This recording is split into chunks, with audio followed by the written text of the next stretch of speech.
nome é Radha Shakti Devidasi e hoje nós vamos falar de uma personalidade muito especial, Kedaranatha, um nome do Senhor Shiva, mais conhecido como Bhaktivinoda Thakura. Srila Bhaktivinoda Thakura é considerado um grande santo dentro da tradição Gaudiya Vaishnava. A tradição Gaudiya Vaishnava se caracteriza primordialmente pelo serviço amoroso e devoção dentro do processo de Bhakti Yoga ao Senhor Vishnu, ao Senhor Krishna, dentro dos ensinamentos trazidos pelo Avatara Shri Chaitanya Mahaprabhu. Então, por que é interessante a gente saber sobre a vida de Bhaktivinoda Thakura? Bhaktivinoda Thakura, ele foi uma personalidade que foi bem sucedido, não somente nos aspectos familiares e profissionais, como também ele foi bem sucedido espiritualmente.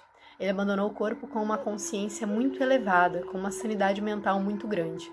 O que nós observamos nesse mundo é que às vezes as pessoas conseguem ser bem-sucedidas em uma área da vida, mas elas se destroem em outras. Então uma pessoa é bem-sucedida financeiramente, porém a mente dela está acabada, destruída, emocional, psicológico.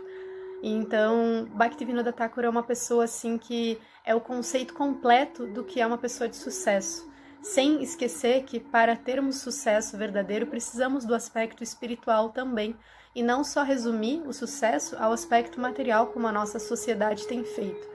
Então o que a gente aprende, além de muitíssimas coisas com Bhaktivinoda Thakura, é que temos que saber conciliar a vida material com a vida espiritual e que isso é possível. Hoje a gente vai ver um pouco sobre a infância, alguns episódios de Bhaktivinoda Thakura, até ali o período da adolescência. Porém, nos próximos vídeos a gente vai vendo como essa personalidade, diferentemente de nós que estamos avançando, ela vem de uma plataforma espiritual mais elevada e as suas virtudes e qualidades se manifestam com o tempo naturalmente. Bhaktivinoda Thakura foi um grande compositor de canções devocionais, escreveu mais de 100 livros altamente eruditos, fez moderação de muitos debates, transitou por diversos meios, tanto religiosos, quanto dentro de aspectos burocráticos do período da colonização inglesa na Índia. Era respeitado em todos esses locais, no trabalho como juiz e dentro dos altos cargos de chefia do governo britânico também. E além de ser um erudito reconhecido e um artista, em verdade, assim, pela sua composição musical e pelos seus grandes e famosos poemas, belíssimos. Então, é uma personalidade muito interessante da gente estudar e serve como um exemplo maravilhoso. Em história, muitas vezes, nós estudamos personalidades loucas que não tiveram sucesso em muitos âmbitos da vida e nós nos detemos muito tempo em estudá-las, o que não é um excelente exemplo, muitas vezes, para o nosso desenvolvimento pessoal, que é tão primordial. Eu sou formada em História, então eu tive que estudar muitas personalidades com grandes problemas, assim, personalidades que podem servir realmente de exemplo, muitas vezes são ignoradas. Então, Bhaktivinoda Thakura é uma dessas pessoas. Então, alguns dados biográficos sobre ele. Ele nasce em 2 de setembro de 1838, na vila de Birnagar, em Ulagram, no distrito de Nadia, na Bengala Ocidental. Então, essa região, nesse período, é descrita na autobiografia de Bhaktivinoda Thakura como um local muito próspero, onde havia muita felicidade, as pessoas não passavam fome, e elas tinham... Bhaktivinoda coloca assim que quase todas tinham um excelente caráter, tinham uma boa discriminação, sabiam fazer julgamentos da forma correta, eram gentis e doces uns com os outros, ninguém passava fome, ninguém passava necessidade, e havia um ambiente de alegria geral. Então, esse foi o ambiente de crescimento da infância dele. A família dele era uma família muito glorificada, tanto da parte do pai quanto da parte da mãe. O avô era um abastado senhor de terras, assim como se fosse um senhor feudal assim na região, e era uma pessoa que era reconhecida não somente por suas posses materiais, mas também pelo seu exemplo de caráter e desenvolvimento espiritual muito exímio, avançado, assim. Ele era espiritualmente avançado e um exemplo sempre foi para Bhaktivinoda Thakura.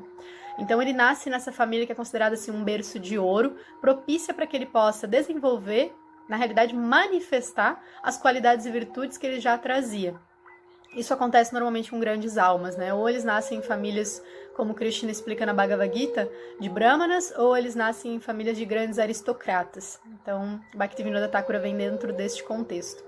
E quando ele tinha 2 aninhos de idade, a ama dele observou ele compondo um verso, observando um corvo numa árvore com a intuição de que o pai dele estava chegando de viagem. E ele compõe com a métrica perfeita e todo mundo fica muito surpreso com uma criança de 2 anos fazer isso. E depois se confirma que poucos dias depois o pai dele chegou de viagem. Então ele tem alguns feitos assim que demonstram a inteligência dele desde pequeno e também os aspectos devocionais dele. Ele era considerado o mais feinho dos 3 irmãos até aquele período. O primeiro, o mais velho, filho de sua mãe, morreu quando era pequeno. Então, quando sua mãe viu assim que ele era o mais feinho, falou: que ele sirva aos outros, mas que pelo menos viva bastante, no sentido de que, bom, uma pessoa tão feinha assim só vai poder ser um servidor aos outros. E de certa forma sua mãe lhe abençoou porque ele se tornou um grande servidor das pessoas espiritualmente, né? O conceito de servir nesse mundo é muito deturpado, mas servir espiritualmente aos outros é uma posição de fato muito elevada na realidade espiritual. Então, o contexto religioso da vila que Bhaktivinoda cresce é um contexto de adoração. Eram muitos Shaktas, adoradores de Durga. Então o festival de Durga Puja era o festival mais famoso assim da região e era organizado pelo avô dele. Então ele tem várias descrições e lembranças desse grande festival que durava mais de uma semana. Tinha elefantes, tinha muitos brahmanas, tinha muita comida, fogos de artifício, era uma coisa impressionante. E tem uma descrição especial de que no 9º dia desse festival aconteciam sacrifícios de cabras e búfalos. E Bhaktivinoda recorda que nesse dia muitos brahmanas vinham desfrutar desta carne de sacrifício. Mas ele dizia assim, todos gostavam desse dia, menos as cabras e os búfalos, né? Fazendo uma pequena crítica infantil assim, atiçando o seu discernimento e observando ali o sofrimento dos outros seres. Outros episódios interessantes da infância de Bhaktivinoda é que os irmãos dele eram muito encrenqueiros, adoravam se meter em confusão, não só nas terras do avô, como também em terras vizinhas. E Bhaktivinoda não gostava muito de se meter nessas encrencas, e aí ele ficava, quando eles iam invadir casas, terras, etc, para pegar fruta, coisa de moleque assim mesmo, ele ficava na porta, assim, eu ficava conversando com porteiros e guardas. E esses porteiros e guardas começaram a recitar para ele passagens do Ramayana. Então, o grande épico sobre o casal Ramachandra, Sita e o grande devotado Hanuman. E ele ficava escutando essas histórias e se deliciando, ele gostava muito. Foi o primeiro contato que ele teve com o Ramayana, foi dentro desses episódios. Bhaktivinoda Thakura também, na escola, ele começou a ter muito destaque em relação ao estudo do inglês e ser muito elogiado e até ser reconhecido na localidade, assim, como uma pessoa que um rapazinho muito novo, muito novinho, com 7, 8 anos de idade, mas que já estava manifestando assim, uma erudição muito grande. E aí ele estava sendo tão elogiado pela família e pelo pessoal da escola e pelos professores, que ele fica extremamente constrangido. E o pai dele observa que aquilo não seria muito bom para o desenvolvimento dele. O pai dele com uma observação muito atenta. E aí pede para daí ele observando a sua própria mente, ele não pede nada para ele, mas ele observando a sua própria mente, vê que ele poderia ficar inflado e orgulhoso. Então ele diminui o seu rendimento escolar para que as pessoas parassem de o elogiar. Isso demonstra a qualidade de uma pessoa avançada, porque normalmente o que nós queremos é elogios, né? E não que eles diminuam, para a gente se dar conta sobre o efeito, né, dos elogios assim na gente. Depois começa uma decadência familiar muito grande, na qual tem a morte do irmão, do tio, a falência do avô, vem uma degradação muito grande assim na família em termos financeiros, a morte dos 2 irmãos mais novos, então ele fica assim, só ele e a irmãzinha dele, Hemlata, e a mãe dele assim fica muito ansiosa com essa situação e enche os 2 de talismãs. Então Bhaktivinoda andava cheio de talismãs, assim, uma criancinha assim para ser com aquela ideia da proteção da mãe, né?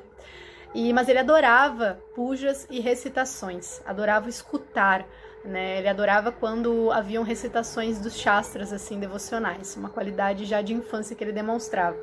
Ele tinha um amigo que era um brahmana tântrico, e um dia ele foi visitar ele, e aí ele viu uma caveirinha, e aí o amigo dele falou pra ele assim, dizem que se você colocar água do Ganges e leite aí dentro, essa caveira vai falar. Aí Bhaktivinoda Thakura foi lá, fez isso, só que não aconteceu nada. Aí ele recorda dessa situação. É interessante porque Kedaranatha cresceu num ambiente de diversidade religiosa muito grande. dentro da própria família dele. Ele escutava muitas opiniões e muitos estudos. O tio dele era estudante de Vedanta, mas durante a tarde ele fazia a Homla, as orações muçulmanas, e à noite orava como um cristão. Então ele era um espiritualista eclético, e ele observava isso. O avô dele dizia que não havia ninguém superior ao Senhor Supremo, ele também observava isso. Aí ele tinha um outro parente, Parashurama, um outro tio dele, que dizia para ele assim, Deus é a natureza, tudo vem da natureza, então a natureza é suprema. Então ele observava todas essas opiniões confusas e não sabia muito bem no que se agarrar para compreender quem ele era e de onde ele vinha, porque com 10 anos de idade, Kedaranatha já tinha questões do tipo, quem eu sou, o que eu vim fazer nesse mundo, porque com a morte de todos esses familiares, a falência da família e principalmente com a morte do pai dele, que foi uma sequência de tragédias, assim, em poucos anos, ele começou a se questionar muito. E uma das coisas que ele observava muito era a natureza mesmo, para entender esse movimento. Tem citações dele observando muito a lua e tentando entender o ambiente no qual ele estava inserido, que é esse mundo. Tem um episódio muito famoso que Bhaktivinoda se aproxima dos nomes de Krishna, né, dos nomes de Rama, e ele estava querendo pegar maçãs numa macieira nas terras do avô dele, e essa macieira era muito distante, as terras eram muito vastas, e ele tinha medo de ir até lá, porque diziam que havia um fantasma de um brahmana naquela macieira. Então ele comenta isso com a mãe de um dos amiguinhos dele, e aí ela fala para ele assim, olha, se você for, e ela era conhecida por ser uma ocultista famosa, e aí eles assim, se você for lá recitando os nomes de Rama, vá recitando Rama, Rama, Rama, Rama, e aí você vai perder todo o medo e esse fantasma vai embora. Então Bhaktivinoda fez isso, ele tinha uns 10 anos de idade mais ou menos, e aí ele foi andando no escuro até lá recitando o nome de Rama, pegou as maçãs e não sentiu medo nenhum e percebeu que deu certo. Aí ele começou a utilizar o nome de Rama como o escudo dele constante, porque ele viu que funcionava. Um dia ele chegou numa casa de execução de sacrifícios, de púdias, e diziam que naquele prédio abandonado de sacrifícios havia muitos fantasmas. Então ele recitou o nome de Rama naquele local, e aí ele liberou os fantasmas que estavam ali presentes, e cada vez ele ficava mais agarrado à sua fé no nome de Rama, que funcionava sempre. E ele ouvia as pessoas da vila dizendo, né, que bom, eu não tenho muito entendimento, mas eu sei que os nomes de Rama vão funcionar. Então, que os santos nomes vão funcionar. E aí, ele observando toda essa diversidade religiosa do vilarejo dele e da família, ele dizia assim, bom, eu não sei exatamente o que é o que, ainda não compreendo muito bem, mas me agarro no nome de Rama. Então, ele já tinha essa fé que foi cultivada na infância ao nome de Rama. Outro episódio interessante é que o rei instaurou uma escola no centro do vilarejo, e isso ele tinha 7 anos.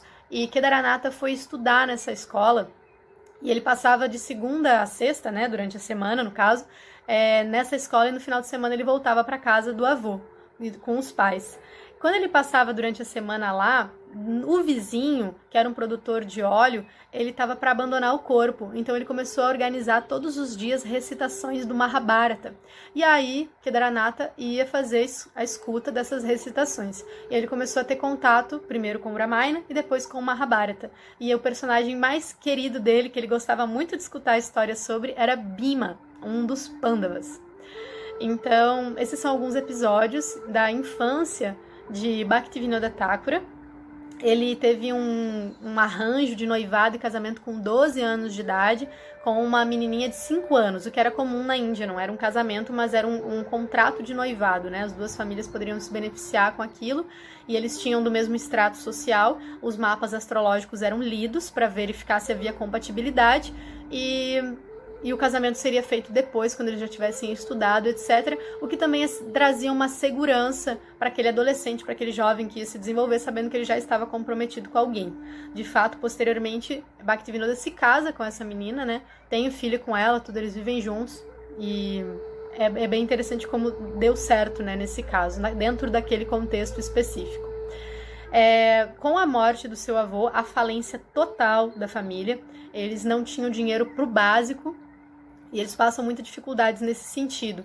Então, Bhaktivinoda se viu tendo que ser o homem, assim, né, da família, devido à morte do tio, do pai, do avô, dos irmãos, muito cedo para cuidar da mãe dele. E como ele tinha todo um desenvolvimento intelectual muito bom, uma inteligência muito aguçada, ele foi convidado para estudar numa universidade criada pelos ingleses em Calcutá. E é ali que ele começou a se estabelecer no meio acadêmico, no meio literário, e ele escreveu o primeiro livro e épico dele. Na realidade, o primeiro foi um livro que não existe mais, sobre as adorações a Durga em Ulagram, mas esse, no caso, é considerado o segundo, que é o Poríade, que é um épico de 2 volumes. Então, esse foi antes dos 18 anos, ele escreveu um épico, assim, né? E depois ele vai escrever muitos e muitos livros, e quanto mais ele se aprofunda na tradição Gaudiya Vaishnava, mais a devoção dele vai sendo aflorada. Mas isso a gente vai vendo nos próximos vídeos. Espero que vocês tenham gostado e até mais!